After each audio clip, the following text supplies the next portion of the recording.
This is the international airport in Australia, Sydney. Today marks the opening of a two-way quarantine-free safe travel zone between Australia and New Zealand, which will allow people meeting conditions to travel to and from the two countries without mandatory quarantine after arrival.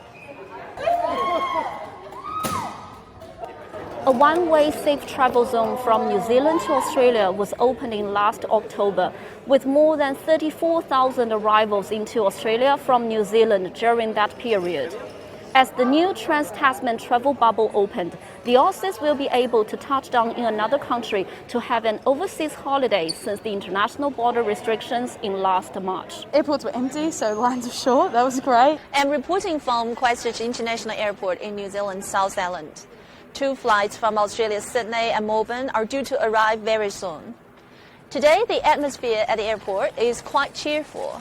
Some New Zealanders have come to meet and greet their arriving family members or friends at the airport. Many of them have not seen their families for more than a year. My wife's over. I've been away from her for about a year, so it's good to get back and see her. The travel bubble will bring a glimmer of hope for the struggling tourism sector. The aviation industry also eyes great opportunity. From today, Australia's national carrier Qantas and Jetstar will initially operate up to 122 return flights per week across the Tasman on 15 routes, offering more than 52,000 seats each week.